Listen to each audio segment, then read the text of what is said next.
A 4-3 defeat here for Kingstonian against Worthing. Hayden, a brilliant, enthralling game of football, but I imagine that's a scant consolation right now.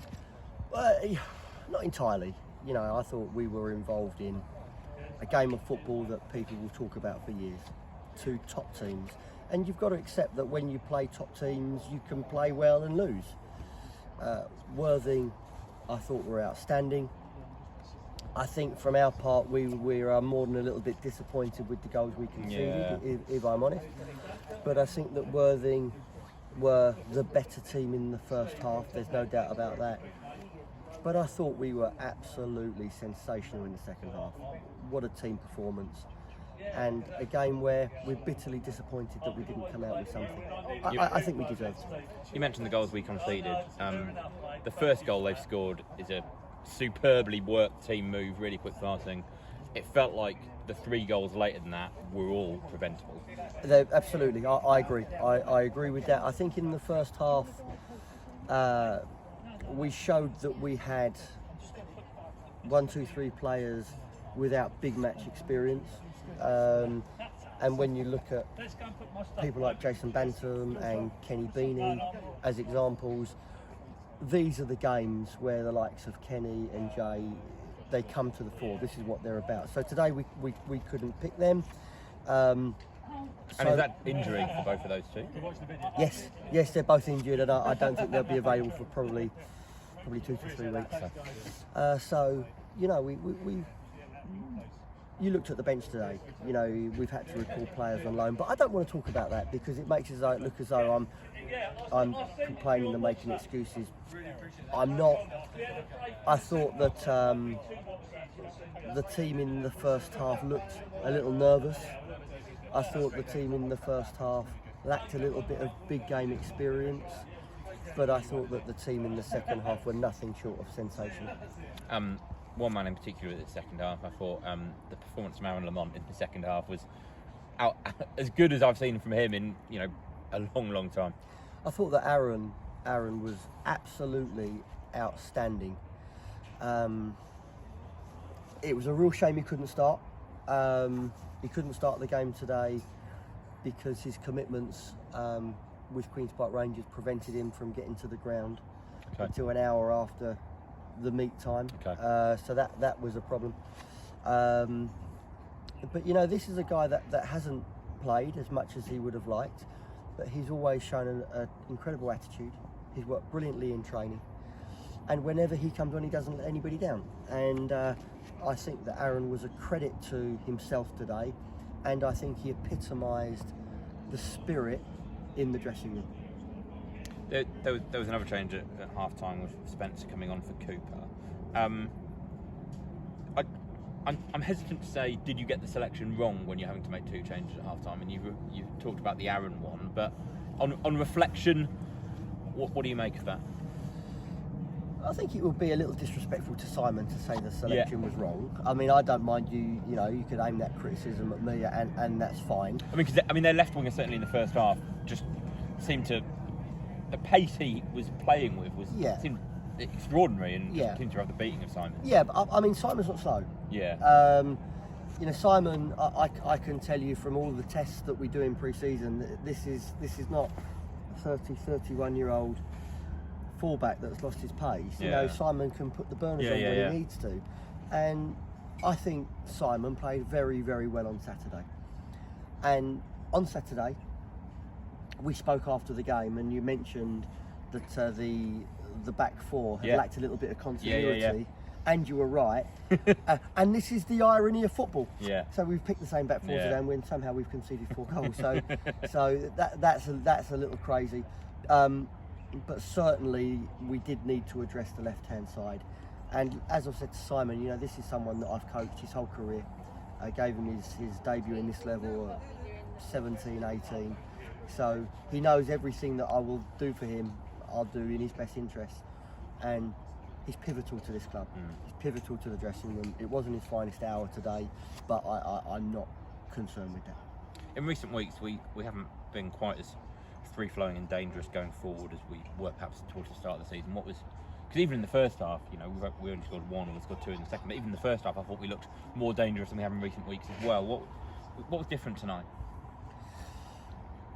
Well, it's an interesting point because, a few people have said to me in the first few weeks of the season we were really free-flowing.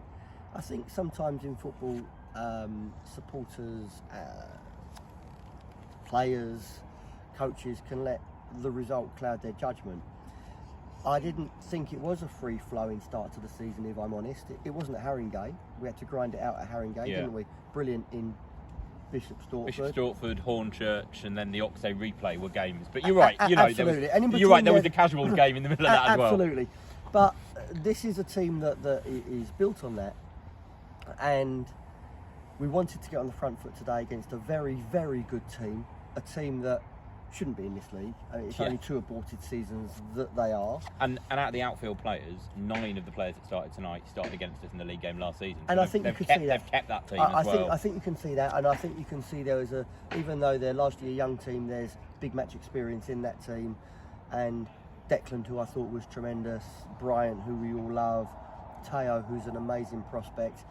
It probably took them 45 minutes, so with 1 or 2 others to acclimatise to it. But let's give credit to Worthing. Fantastic team Adam has got.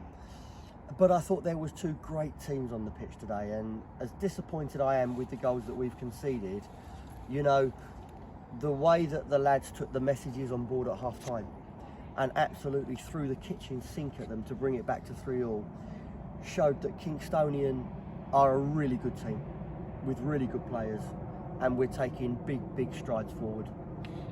It's one of those funny things in football that often you put all that energy into coming back, and then it's the other team that goes and grabs the winner. What can we as a team learn from the way that Worthing responded to giving away their lead, and then kind of trying to reasserting control and certainly going ahead later in the game? Well, I think this can happen in football. I think when you have young players, emotion can override control.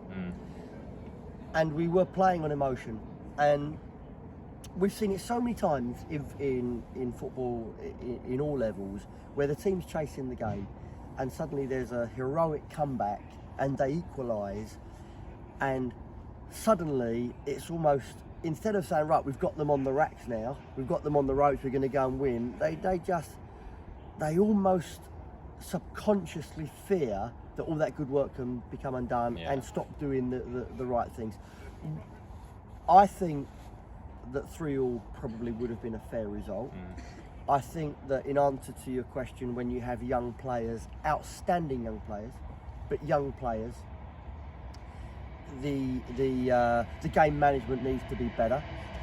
And albeit, Rob is in the dressing room devastated. He's apologised to everybody. He doesn't need to at all, but he said he just lost the ball in the lights, and he's misjudged it. I accept that, but the fact is that Brian, who has been absolutely exceptional for us, has to manage that situation better. He's given away a needless free kick on the corner flag where there is no threat, and suddenly we're defending balls that we don't need to. So there's an example. But when you have young players, these things can happen. I think we've got brilliant young players. Bryant clearly is an outstanding young man, and Declan I thought was utterly superb tonight. Play like that on Sunday and get the much desired win over the team we shall not name. Well, I think Cheshunt will be a really difficult opponent. There's opinion and there's fact, and the fact is they've got the better of us over the last couple of years, and fair play to them. Clearly they're a good side again. They had a good result against Hornchurch yesterday. So the game will be very different. There'll be a completely different style that Craig's teams will adopt to Adam's teams. We understand that, but even though the style will be different, doesn't mean that they're less dangerous. It'll be a really, really difficult game. There's no doubt about that. But we'll pick ourselves up and we'll dust ourselves down, and we will be ready, because Kingstonian have a great set of lads. They have great players. and they have a really outstanding team. And we can speak about the mistakes today, and we can speak about the goals, and your analysis of earlier is right. Worthing didn't work hard enough for their goals. The first goal is very good. The second goal should have been defended better. The third goal should have defended better. The fourth goal is a little bit of mismanagement, and the cross should have been dealt with better. So yeah, we can talk about those. I get that, and we have, and we will, and we'll look to improve. But what a second half performance from those players. And you know, you've said to me, and many people have said to me, we'll find out exactly where we are. I